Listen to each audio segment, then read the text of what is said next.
Y a ver si rápidamente Francis nos puede resumir un trabajo que creo que va a tener mucho impacto mediático y da un poco de grima porque, no sé, los números son como pequeños, ¿no? Pero un poco lo que sugieren es que una parte de la población ya tiene una cierta inmunidad celular debido al hecho de que hay muchos coronavirus con los que convivimos habitualmente, catarros, ¿no? Ya hemos dicho que hay varios coronavirus, no solo se suele hablar popularmente de el coronavirus, pero no es una forma muy rigurosa de hablar porque hay muchos coronavirus, hay muchos que son responsables de catarros con los que convivimos habitualmente y nuestros linfocitos tipo C tienen una cierta, ofrecen una cierta protección y que al parecer dicen que algunas personas que no han estado expuestas a la COVID-19 sí que tienen esta protección, ¿no? Con linfocitos T. ¿Cómo va esto, Francis? Bueno, básicamente eso, en humanos se conocen 7 coronavirus, 4 producen algo parecido a un resfriado y 3 son los peligrosos, el SARS, el MERS y el SARS-2, ¿no? Los coronavirus todos son parecidos, lo que pasa es que hay estos 4 coronavirus de resfriados que producen entre el 5 y el 15% de los resfriados, porque los virus que de verdad producen resfriados son los rinovirus. Rinovirus hay cientos. Y lo que pasa es que... Rino es el prefijo de nariz y el resfriado te afecta sobre todo, te congestiona la nariz, ¿no? Y por eso son rinovirus. Yo qué sé. Bueno, se descubrieron primero como responsables de resfriados y hubo gente que planteó la posibilidad de que hubiera otros virus que también produjeran resfriados y eso llevó pues al descubrimiento del primer coronavirus, ¿no? Y al decir que tenían corona, etcétera, ¿no? Pero lo que pasa con este tipo de estudios que ahora está de moda, como sabéis, tras superar la enfermedad, la COVID-19, en general cuando superas una enfermedad vírica, las enfermedades víricas te cura tu propio cuerpo, te cura tu propio sistema inmune, tú puedes matar a algunos de los patógenos, pero en general lo tiene que ser el sistema inmune el que lo ataque, ¿no? Y entonces, pues tú tienes que confiar en el sistema inmune. Entonces, si la respuesta del sistema inmune es más rápida, se anticipa un día, 2 días, eso te permite tener 1 o 2 días de ventaja y puede hacer que la severidad de la infección sea mucho menor. Entonces, tener algún tipo de anticuerpo que tenga algún tipo de memoria que recuerde ese tipo de patógeno, pues puede ser una ventaja, ¿no?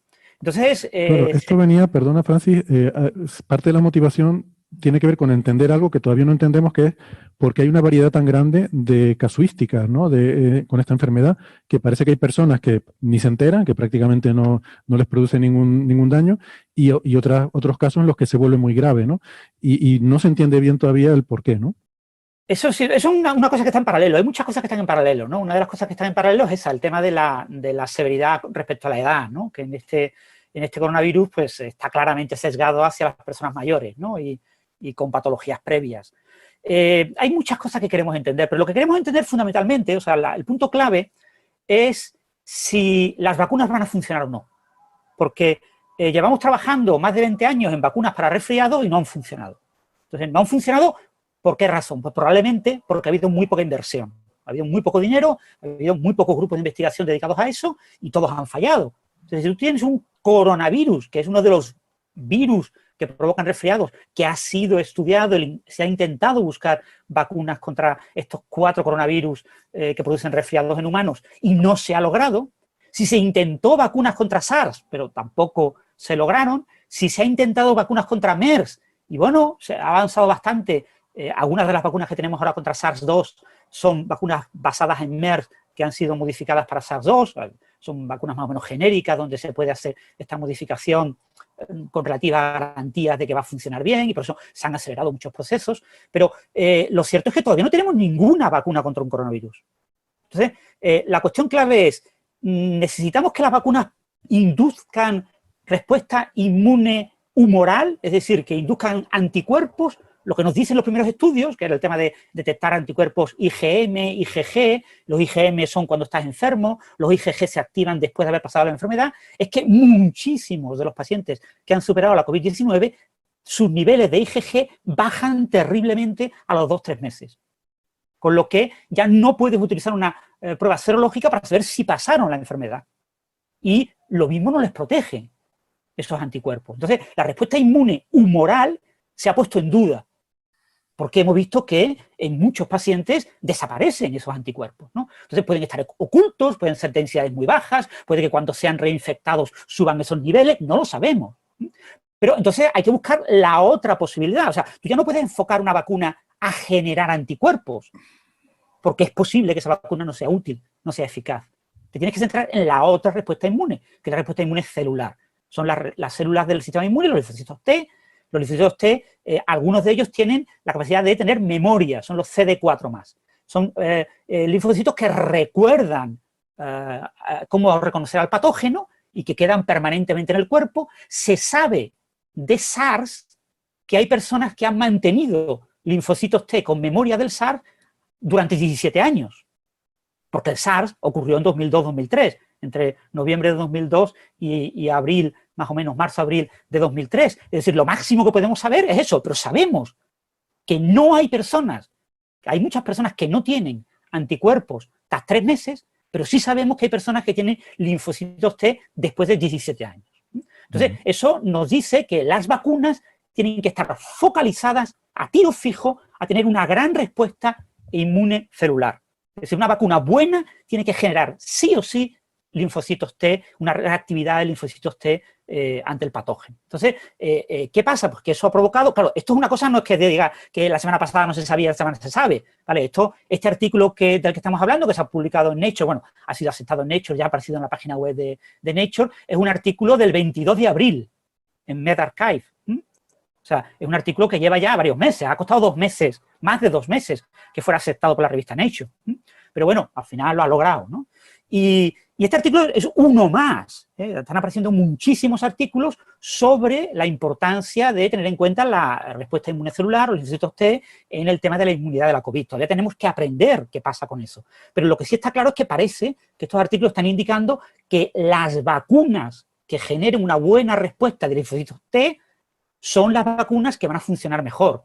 Entonces, ahora mismo la mayor parte de las empresas que están fabricando vacunas, los grupos de investigación que están fabricando vacunas, una de las cosas que aclaran en todos sus artículos, sus primeros artículos, a veces con resultados in vitro, a veces in vivo en animales, a veces in vivo en humanos, fase 1-2, es lo máximo que tenemos hasta ahora, todos esos artículos siempre están focalizando y diciendo que tenemos respuesta de linfocitos T, ¿no? Entonces, ese es un punto clave de este nuevo trabajo, un trabajo más que apoya esa idea de que la respuesta inmune celular es muy importante, ¿no? Entonces, ahora, al detalle en concreto de este trabajo. Bueno, este trabajo es un trabajo que, bueno, está firmado por el epidemiólogo oficial de Merkel en Alemania, un señor súper famoso, una persona... El oficial de Merkel. Eso suena como al astrónomo del rey o algo así. Claro, es como es la persona más famosa que hay. Además, no es el oficial, no es el del gobierno. Es una persona, es un epidemiólogo que a través de un blog y de vídeos en YouTube se ha convertido en la persona más famosa en epidemiología. Es como el Fernando Simón, pero no es el Fernando Simón por cargo, sino por fama, ¿no? Parece que lo hayas puesto peor todavía, ¿no? Porque has dicho el de Merkel y dice, no, pero no es el del gobierno, es uno que tiene la señora Merkel en su casa, lo tiene en una habitación y entra y le pregunta. Se supone que... Bueno, Christian Dorsten es uno de los coautores, el autor principal es Andreas Thiel, son alemanes y han estudiado una cohorte muy pequeña de personas, ¿no? Han estudiado muy poquitas personas, han estudiado 86 personas. 86 personas de las cuales un número relativamente bajo son enfermos que han superado la COVID, que son 18, y el resto son personas de las que no hay evidencia de que hayan pasado la COVID. Son personas sanas. ¿Qué significa una persona sana? Una persona sana es una persona que a principios de marzo se le hizo un test de anticuerpos y se le hizo una RT-PCR y dio negativo. Y además él declaró que no había tenido ningún síntoma. Es una persona que a principios de mayo se le volvió a hacer las mismas pruebas y volvió a resultar que no aparentemente había pasado la COVID, ¿vale? O sea, se han hecho las pruebas 2 veces, ¿no? A principios de marzo y a principios de mayo. Entonces, lo que se ha observado en las personas sanas es que algunas de esas personas sanas, del orden del 35%, que no son muchas, son 24 personas sanas de 68, tienen linfocitos T que reaccionan ante algunos trozos de la proteína espicular del nuevo coronavirus. La proteína espicular del nuevo coronavirus es una proteína que una vez que se acopla al receptor AC2 en la célula, que se pega, digamos, el virus a la célula, hay una proteasa, hay una proteína que corta por un lugar, esa proteína la divide en dos trozos, en dos unidades, la S1 y la S2, ¿vale? Entonces, se han cogido epítopos, se han cogido trocitos de 10 aminoácidos de ambos trozos, ambas subunidades, y esta gente no responde a los trozos de S1. Responden solamente a los trozos de S2, ¿vale? Y resulta que los trozos de S2 son más parecidos porque todos los coronavirus tienen proteína espicular, son más parecidos a los otros coronavirus. Con lo que la parte más parecida del nuevo coronavirus a los otros coronavirus es la que presenta esa reactividad de linfocitos T en algunos pacientes, un 35% de los pacientes estudiados, repito, son muy poquitas personas, porque son 68 personas sanas. Hay que tener en cuenta también que estos estudios son difíciles. Este estudio es un estudio que se realizó básicamente en marzo. Y estos estudios requieren mucho tiempo. Algunos de los procesos de la detección de la respuesta de la reactividad de los linfocitos T requiere más de un día. Requieren un cierto reposo de las células, porque hay que cultivar unas células, hay que infectarlas, hay que ver cómo responden. Una cosa que requiere un proceso lento, tranquilo. De los que han pasado la COVID, el 85% dan respuesta a tanto S1 como S2. Los que han pasado la COVID dan respuesta, pero no todos. Hay una serie de personas que han pasado, claro, eran 18 los que se han estudiado, son muy poquitos, pero hay, creo que son 7 de ellos, creo recordar, que no, o algo menos, bueno, no recuerdo. Hay unos pocos que no han dado respuesta. Cuando todo el mundo esperaría que deberían de haber dado respuesta a todos, porque han superado la COVID. Aquí se han cogido enfermos de COVID hospitalizados, moderados, severos y en estado crítico. Ha habido varios de los enfermos, eran como 6 que han estado a punto de morir, de fallecer, y son de los que se han extraído estas muestras. Y fíjate que no han generado los moderados, los que han estado hospitalizados, pero no han llegado a la UCI, algunos de ellos no han generado esta respuesta inmune. Entonces, fíjate, tenemos gente sana que da respuesta inmune a uno de los trozos de la proteína espicular y gente que ha pasado la enfermedad que no da respuesta inmune a ninguno de los dos trozos. Sí, recuerdo que otro artículo que salió, perdona, Francis, que creo que fue en Science como en abril, que estudiaba la geometría de la proteína espicular, hacían, no sé si era en el de Science o en el de Nature, bueno, no sé, en uno de los dos, probaban con ratones a los que habían sometido al SARS-1. Y esos ratones que habían sometido al SARS-1 tenían anticuerpos para la subunidad 2, para la misma que tú dices, y esos anticuerpos tenían cierto efecto sobre el SARS-CoV-2, lo cual muestra que efectivamente esa subunidad en concreto es bastante conservada en toda la familia.